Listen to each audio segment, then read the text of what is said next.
So you just landed yourself a new iPhone 4S, or maybe you updated your existing iPhone, iPod Touch, or iPad to iOS 5, and you noticed that more often than not, you have to find a plug before the end of the day, or else your battery will die. Now, there's a lot of tips you can use to increase the battery performance, and as much as I'd like to tell you there's a magic button, there just isn't. You do need to compensate in certain areas, but the tips I'm going to show you shouldn't be detrimental to the elegance and beauty of iOS. You'll still notice it being snappy and as quick as ever, all the while retaining a little bit more battery charge. Now, this tutorial assumes you have basic knowledge of saving batteries, such as turning off your Wi-Fi chip and your Bluetooth chips when they're not in use. Now, one of the biggest culprits of battery consumption is your network settings. Now, if you have a brand new device, this probably isn't going to be an issue.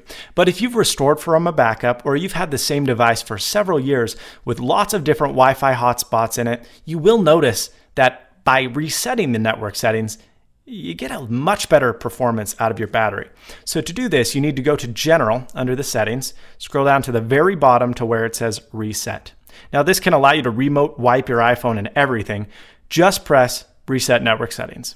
Now it's not going to erase any of your contacts or data or apps or anything of the like. The only thing it will ditch is your remembered Wi-Fi hotspots. So you will have to re-enter your passwords for work and home and whatever Wi-Fi hotspots you often access. But by resetting these network settings, you'll notice that your charge may be 5 to 10% better. It's exponential how much this old data consumes. And so by getting rid of it, you won't notice any performance decrease. In fact, you'll probably notice things will be a little bit faster, all the while saving more battery. Now, again, with the Wi-Fi and Bluetooth, do ensure they're off when you're not using them. And this is a tip for 3G, iPhone 3GS, and iPhone 4 users on AT&T. If you go into Settings and then General and then Network, you do have the ability to turn off the 3G chip. Now, this isn't beneficial if you're using regular data, as it slows things down quite a bit. But if you've noticed that you're in critical charge under 15% and you need several more hours of battery life, by disabling 3G, it will make your battery last 2 to 3 times longer.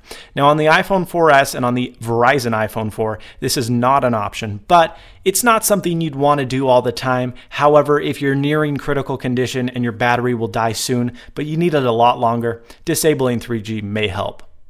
One other thing I'd like to show you, well, a couple other things, is first of all, notifications.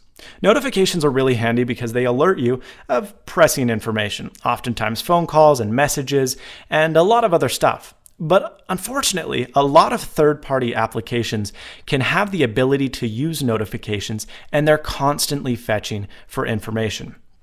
If you get Facebook messages 50 times a day in a notification panel, that may be a big reason why you're losing a lot of battery. Now, that's not to say we should disable Facebook, because a lot of the time we do want to see things as they happen. But there's a ton of apps in the App Store that you've probably downloaded that are currently looking for information all the time, but you don't want them to. Now, for example, Hanging with Friends Free, that's a game I may want to leave enabled because it does tell me when it's my turn on a game. But Fling, for example, this game, it usually only sends me a notification when it's advertising a new game. So A, that's annoying, and by disabling it, we can get rid of that. But B, by disabling it, we can tell it, no, don't look for that anymore, and it will often save a lot more battery. So go through and look at all of your apps. If you don't want notifications from these apps, then just disable it, and it'll make things a lot easier. In all of your disabled apps, you'll see that by when they're disabled, it makes things a lot smoother, and your battery life will increase exponentially.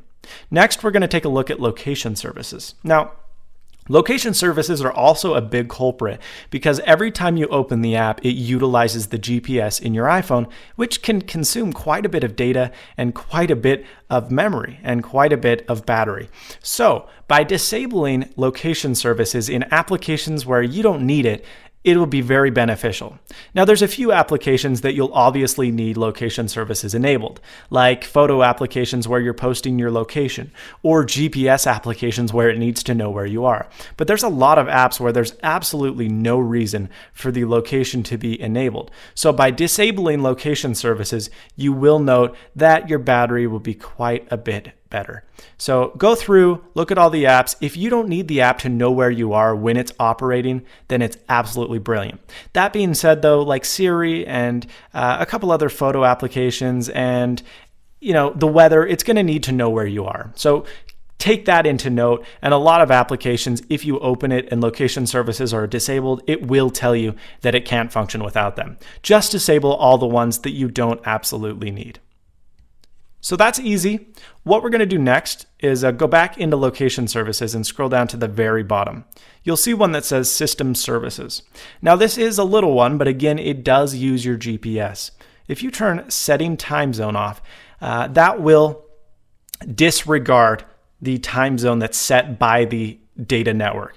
Oftentimes your carrier, most American carriers will set the time for you anyways. So by disabling this, it doesn't cause a detriment to your clock or anything of the nature when you do enter different time zones. But if you have this disabled, it will save you a little bit of battery. Another thing you can do to disable something that doesn't really need to be activated is ping.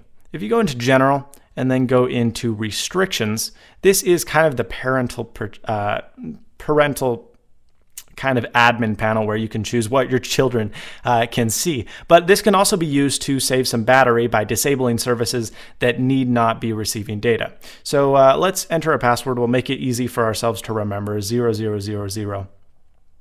If you go to ping right here, ping is constantly checking for your friends that are updating and all that other stuff. And A, ping isn't even cool. And B, ping takes battery life. So that's something we can disable. And by disabling ping, we'll not be able to use ping, which is something of note. If you use ping, you'll want to leave this enabled. But if you don't use ping, by disabling this, you will notice that your battery life does increase quite a bit. One other thing that you can do is a little bit rude because Apple likes to know this information, but you can choose not to send diagnostic information, which A, uses a lot of data, and B, can use a lot of battery. If you go to settings and then general and then about, and you go down to diagnostics and usage, if you click that, click don't send. By not sending diagnostic information, even though it is anonymous, Apple for sure doesn't have any of your data, which a lot of people are paranoid about. But this is nice because by not sending it, A, it doesn't send data out, causing you to have to send information out on your 3G network, which oftentimes is tiered, and B, it will save battery. Last, rebooting your iOS device every once in a while can be beneficial. And I'm not just talking a regular reboot, I'm talking a forced reset. Now again, people get worried, but this does not delete any data. All you have to do is hold your home button and hold the top button simultaneously for about 7 to 8 seconds. Your screen will shut off, and then you can hold the power button again to turn it on. It's going to take a lot longer than it usually does to boot, but by resetting it ever so often, it does kill all of the apps that are multitasking. It kills the RAM, it kills the memory, it kills everything that can be super power consuming. And other than that, it really just improves your performance. So by doing that every couple days, maybe even once a week, you will notice that your battery life and your performance is much better. Hopefully this tutorial was of benefit to you. If it was, please like and rate and share this video with your friends. Thank you so much for watching. And as always, stay snazzy. See you later, folks.